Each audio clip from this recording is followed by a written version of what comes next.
مائی دین، یہ دین کا ترجمہ دین کرنا غلط تو نہیں ہے مگر ٹرانسلیشن بھی نہیں ہے۔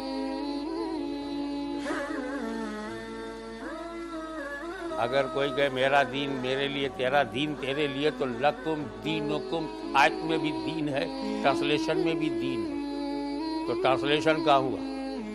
سچائی تو ہے، برحق بات ہے، بات کہیں سے غلط نہیں ہے۔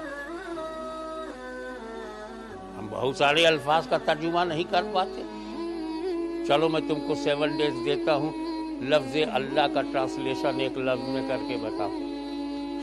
7 days I am giving you۔ قرآن میں جو اللہ کہا گیا ہے اس کو ہلکے میں مت لینا، تم ٹرانسلیشن تک نہیں کر سکتے ایک ورڈ میں۔ جیسے مینگو مانے آم، تشریح تو نہیں کرتے نا، مینگو وہ جو،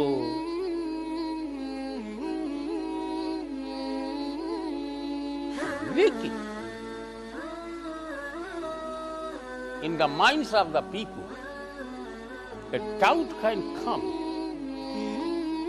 Lakum dinukum, holy prophet addressed disbelievers. Allah Ta'ala ordered his beloved prophet to say qul ya ayyuhal kafirun. تو پورا اسٹیٹمنٹ سرکار کا ڈس بلیور سے ہے، اور ڈس بلیور سے وہ کہہ رہے ہیں لکم دینکم۔ تو کیا یہ ابو جہل اینڈ کمپنی، ابو لہب and others private limited company, یہ دین والے تھے کیا؟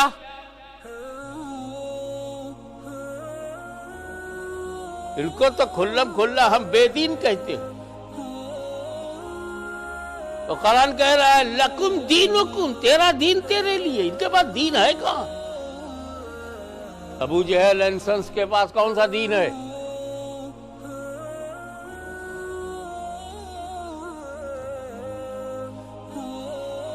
لیکن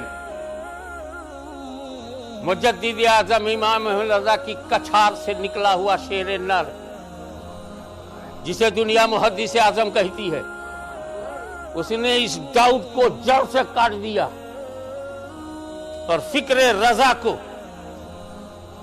اپنی زبان حق ترجمان سے ایسا واضح کر دیا جیسے جیسے سمے بدلتا ہے، پیریڈ بدلتا ہے، ریکوائرمنٹس آف پیریڈ بدلتا ہے، ویسے ایکسپلینیشن کے لیے سوٹیبل ورڈز لائے جاتے ہیں۔ اب دین کے اگر 15 معنی ہیں، یہاں کون سا ہے؟ سسٹم، نظام، دین کے معنی سسٹم، نظام ہے۔ تو اب لکم دینکم، تمہارے لیے تمہارا بنایا ہوا نظام، تمہارے لیے تمہارا سیلف میڈ سسٹم، اور دین اور ولی دین اور ہمارے لیے گاڈ گفٹڈ سسٹم، الہی نظام۔ تو دین کا ترجمہ اس لیے بدلا کہ جب کافر کا دین کہا جائے گا تو وہ سسٹم ہوگا، اور جب مسلمانوں کا دین کہا جائے گا تو وہ ریلیجن وتھ سسٹم ہوگا۔ تب محدث اعظم نے کہا تمہارے لیے تمہارا بنایا ہوا دستور، ہمارے لیے الہی دستور۔